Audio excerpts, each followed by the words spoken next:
তোমাক পঢ়োতেওতো মায়ে চাই থাকিব লগা হৈছিলে, ঐ পঢ়িছনে? যদি মায়ে নাচায়তো তুমি নপঢ়া। তোমাকতো টিচাৰে ক'ব লগা হৈছিলে লিখ, টিচাৰে ক'ব লগা হয় আচৰণ নাই।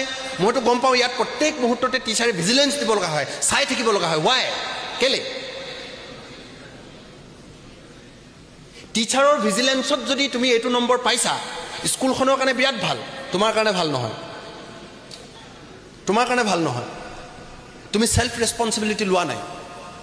আৰু তুমি যদি সেলফ ৰেছপন্সিবিলিটি লোৱা নাই, অকল টিচাৰৰ ভিজিলেঞ্চত মাক দেউতাকৰ জোৰত যদি এইখিনি ৰিজাল্ট কৰিছা, tomorrow you will fail, guarantee. কাইলৈ তুমি ফেইল কৰিবা।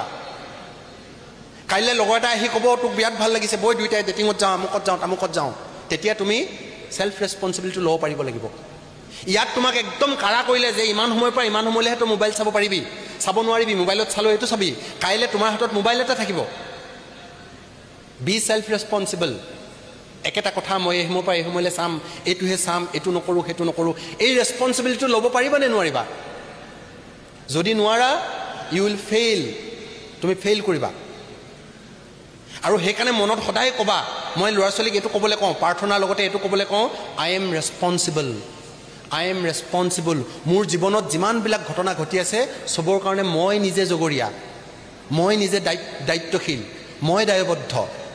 এবাৰ তুমি এই ৰেছপন্সিবিলিটিটো লোৱা, তুমি কাইলৈ অকণমান কমজোৰ হ'ব পাৰা, বেয়া ৰিজাল্ট কৰিব পাৰা, মই তোমাক গেৰেণ্টি দি ক'ম, once you take the responsibility, you will be able to do miracle. তুমি মিৰাকল কৰিব পাৰিবা। আৰু তুমি যদি ৰেছপন্সিবিলিটিটো নোলোৱা, তুমি যদি নিজৰ ৰেছপন্সিবিলিটি নিজে নোলোৱা, আজি তুমি কি কৰিছিলা ডাজ নট মেটাৰ, ই মেটাৰ নকৰে। Tomorrow you will fall. তুমি কাইলৈ ফল ডাউন হ'বা।